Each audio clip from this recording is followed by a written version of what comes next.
various warriors of Earth slowly made their way back to said planet, although things were hardly joyous. Goku, despite finding a new form far more efficient than Yamcha's, was dead set on gathering the Dragon Balls and wishing his son back. Out of respect for their mourning friend, Yamcha and Nappa decided not to train or spar until Gohan was brought back, though they did have to wrestle the remaining Ginyus into submission a couple of times. Things on the other spaceship weren't much better, as despite Piccolo being far more level-headed, he and the Earthlings were also mourning the loss of Gohan. While they were all sad, doing nothing for a month wasn't Piccolo nor Tien's style. The two ex-villains decided to do some image training with each other, and whenever Krillin subs in, the Namekian chooses to focus on trying to use his new form. It takes nearly the whole month, but Mr. Pickle is able to do so, and the whole crew are amazed at the power on display. Krillin mentions how scary this form is, prompting Piccolo to look at himself in the mirror and note that, yes, this form was quite fearsome. Without any influence from Nell or Kami, Piccolo decides to attribute this form to his own roots as a demon clansman. This look deserved a name, something that would inspire additional fear in those who saw it. While he wasn't big on names, the idea of calling this his demon form did make him smirk a bit.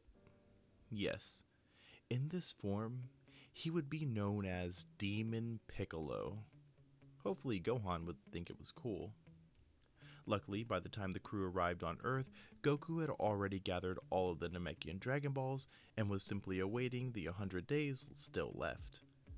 Piccolo was initially interested in training with Goku, but Tien stops him before he gets a chance to ask.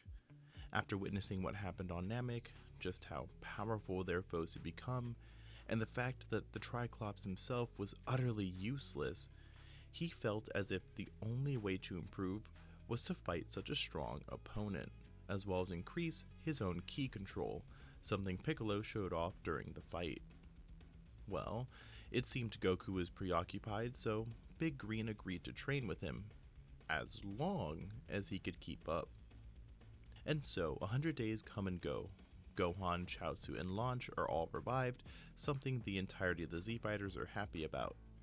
Chaozu is able to shake off the death since this isn't his first rodeo, and Launch seems just as bombastic as she usually is. But Gohan? Well, he's quite a bit more serious than before. King Kai had intervened and even personally picked the boy up at Yema's desk, but after being offed by Frieza, he was adamant that the Blue Cricket train him. He wanted to be as stronger than his father, so that nobody would ever be able to hurt him or his family ever again. While Chi-Chi ran up and hugged Gohan, vehemently saying that she'd keep him away from any scary fights that happen again, the Saiyan child simply asks if he and Goku can spar. There's a slight chill in the air, and when Chi-Chi questions her son, he tells her all about what King Kai had shown him. Apparently, Frieza wasn't the only tyrant in the universe. His father, King Cold, was somewhere out there, and some weird guys named the Heaters, though he wasn't too worried about them. There was also this Deborah guy who had taken over a planet in the South Galaxy and worried the South Kai, but he didn't know too much about him. In Gohan's eyes, the universe was filled with threats. It was only a matter of time until one found Earth, so he might as well train for the inevitability. Goku isn't exactly opposed to this idea, though he does point out that they have friends who can help out as well, putting his arms around Yamcha and Piccolo. While Gohan somewhat agrees, he's still adamant about training and further insists on sparring. After taking a minute to think about it, Goku relents and tells Gohan to follow him. The two fly off to a wasteland, and from what Piccolo and Yamcha can sense, the battle is pretty even. Goku is unable to transform due to not training for it and fighting his own son, but Gohan? Well, he certainly has something to show off. While he couldn't learn the Spirit Bomb, he was able to utilize a different godly technique. While Goku's base is stronger than Gohan's, when the boy uses Kaioken, he surpasses his father. The battle doesn't last very long, as Kaioken was still too taxing to use for long periods of time. But Goku is amazed that his son could learn that technique in such a short amount of time. Seeing the immense potential of his son ignites the fighting spirit within Goku once more, and thus, around a year of training begins. Those two aren't the only people to train though, as another duo have already started, that being Yamcha and Launch.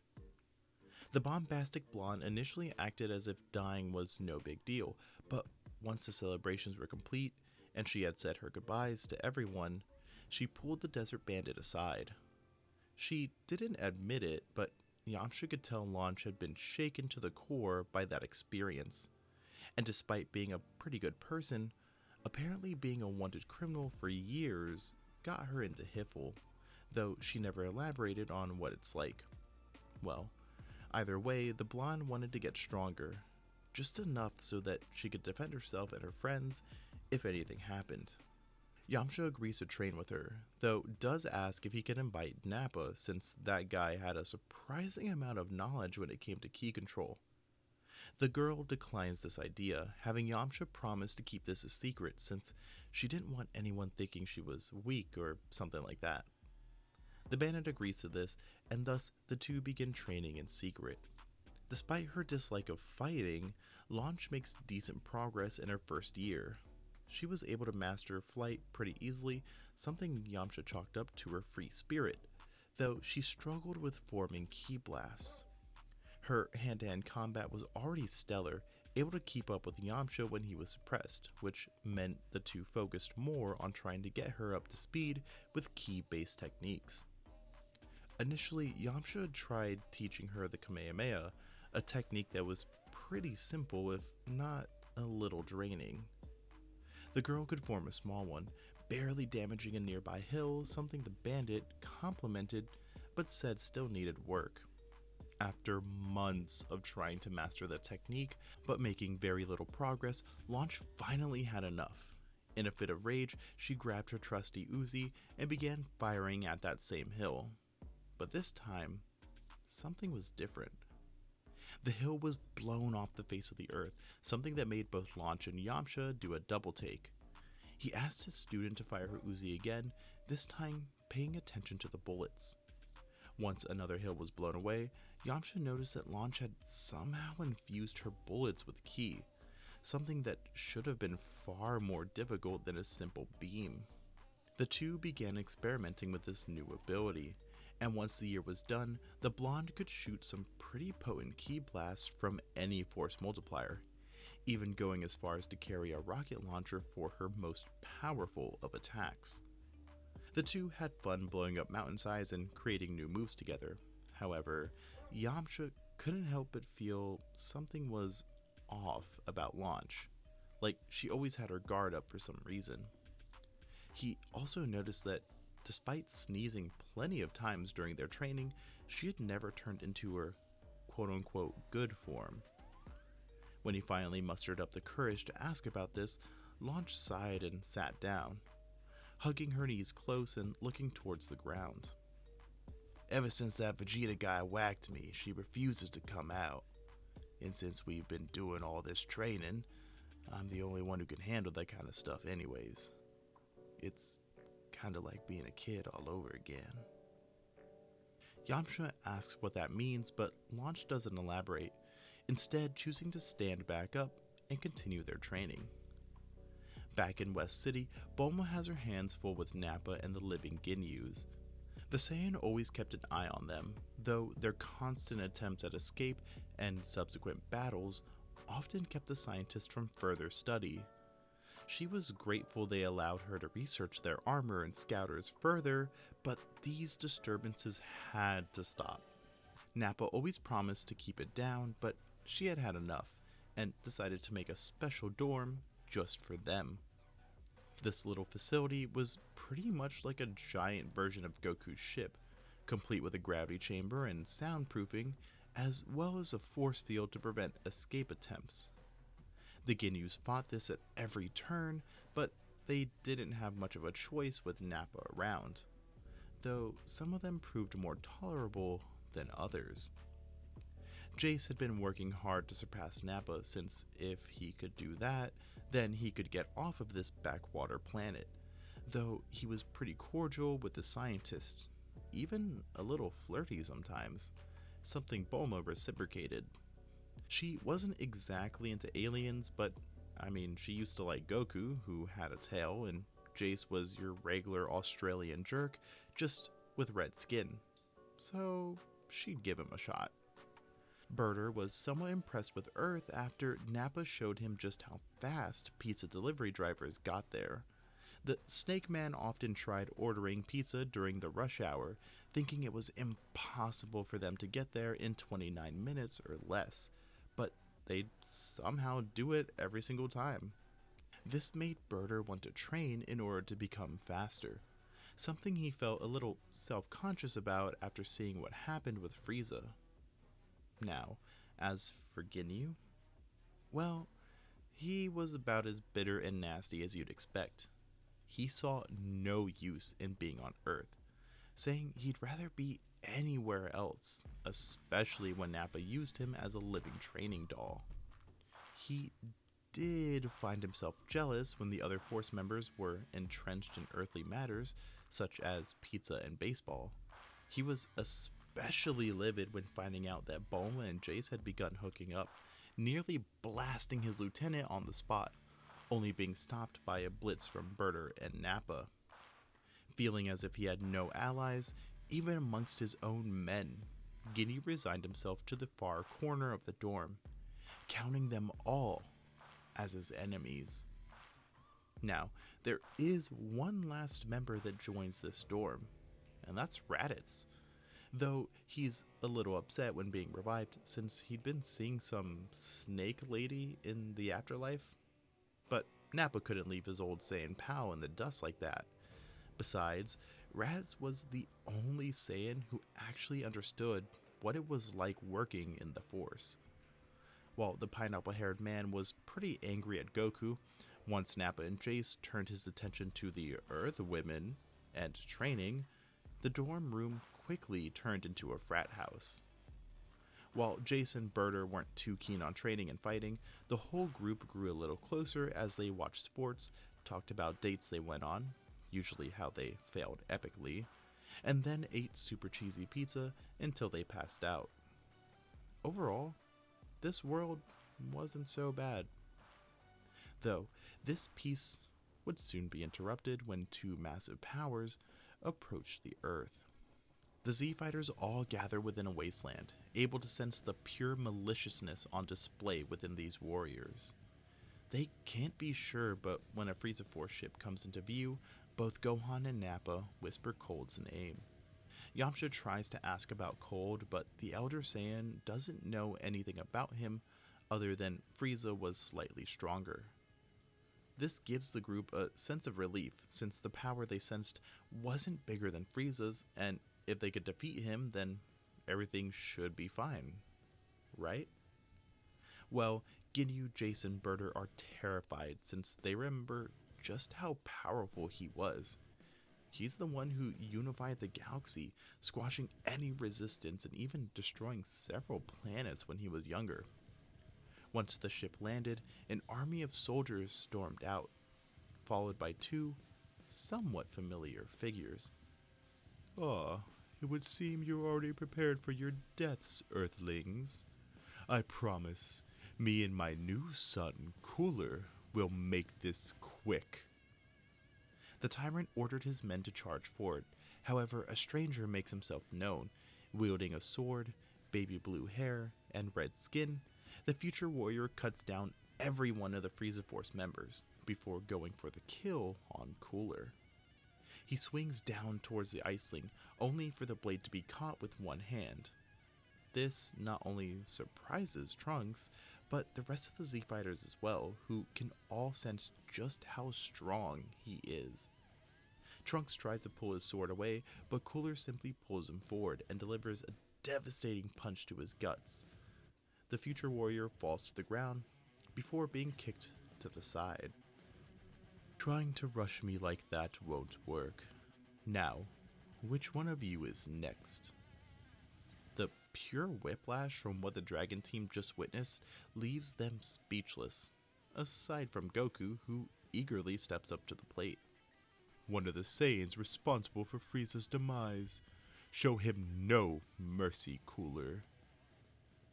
The two take their respective fighting stances before flying towards each other and beginning the fight at incredible speeds. Yamcha, Nappa, and Piccolo are the only ones who can easily keep up with such an intense fight, though they notice Cold smirking, able to keep up as well, apparently. Even when Goku uses Super Saiyan, the two Icelings seem unconcerned with the transformation, even happy, as if confirming their power was greater. What's the big deal here? How can you guys be so powerful when Frieza was the strongest you guys had? Yamcha yelled out, his heart pounding in his chest.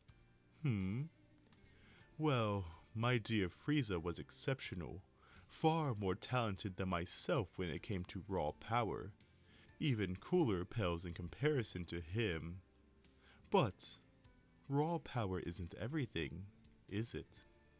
Cooler, unlike Frieza or myself, worked hard to attain such power, even inspiring me to train. Oh, not to mention all those helpful tips from that dear prince. What was his name again? Vegeta? Cold smirked, turning his gaze right towards Nappa. I know you're lying. Vegeta might be a bad guy, but he'd never turn on his fellow Saiyans. I don't care how strong you are. Someone needs to teach you some manners, King. Nappa had been silent during the entire fight, though now he was brazenly charging straight towards Cold. He began swinging wildly at the tyrant, who easily dodged each and every strike, before grabbing both hands and squeezing down hard enough for the others to hear a pop.